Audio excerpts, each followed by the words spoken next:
Prepare to read Jack and the Beanstalk, genre study. Fairy tales are old stories that have made up characters and events that could not happen. As you read Jack and the Beanstalk, look for the beginning, middle, and ending of the story. Characters who are not found in real life, an ending that is happy. Storytelling phrases. Once upon a time, happily ever after. Set a purpose. As you read, retell the story. Use your own words to tell what happens in the beginning, middle, and end of the story. Power words. Swipe. Whacked. Whimpered. Plenty. Swipe. If you swipe something, you take it. I did not swipe your candy. Whacked. If you whacked something, you hit it hard. Winston whacked the ball with all his might, and he got his very first home run. Whimpered. If you whimpered, you made a quiet, crying noise.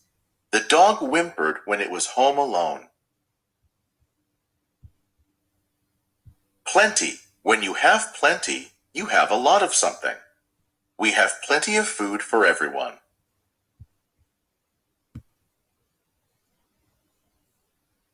Helen Lester likes to tell people that she spent 10 years in the second grade. That's because she was a second grade teacher. Now she is the writer of more than 16 books. Ms. Lester likes to use animals as characters in her stories. She says her characters are like the students she taught. They are funny and lively. Helen Lester has another special talent. She can write her letters backwards. Jack and the Beanstalk by Helen Lester. Illustrated by Jesus Aguado. Once upon a time, a boy named Jack lived with his mother in a poor little hut. What money they had for food came from selling milk from their cow, Musetta.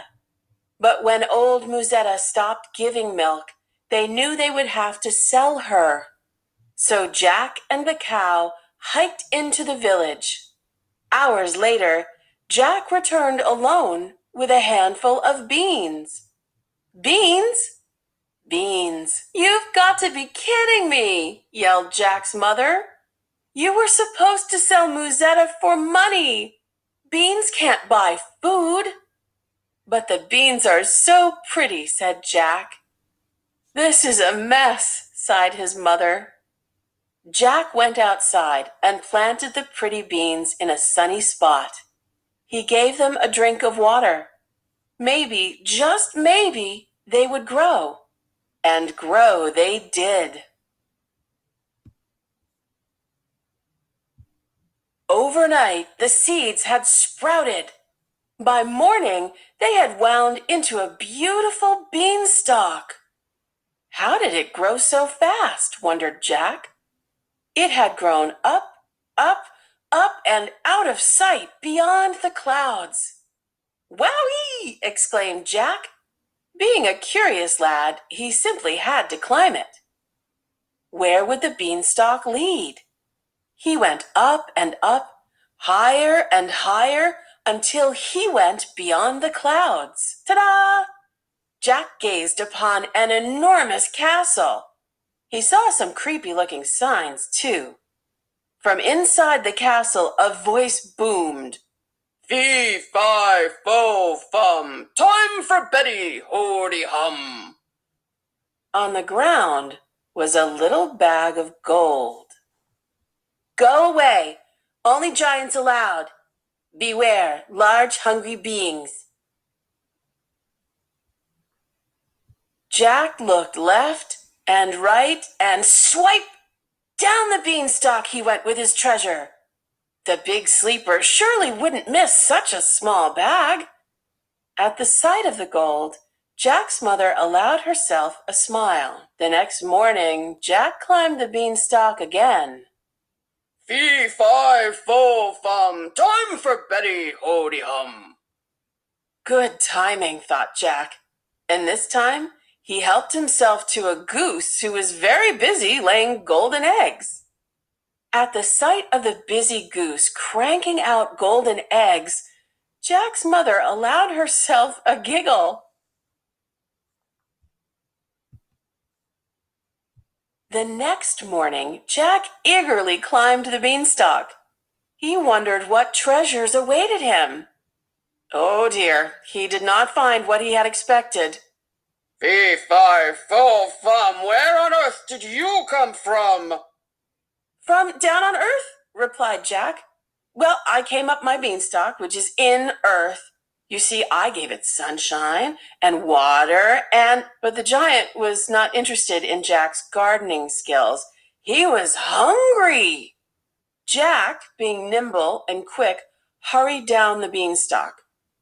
As the giant followed and was halfway down, Jack grabbed an axe, whacked the beanstalk, and splat! My toe hurts, whimpered the giant. And how will I get home? I'll show you, said Jack kindly. First, he showed the giant how to water the beanstalk. Together, they cared for the plant. It grew up and up beyond the clouds. Now the giant could climb home, and Jack bought Musetta back. He returned everything he had taken from the giant. The gentle giant told his new friends they could keep the goose. From that day on, Jack, his mother, the goose, and Musetta had plenty to eat and lived happily ever after. Once in a while, they invited the giant down for a giant feast. These feasts always included plenty of leafy beanstalk greens.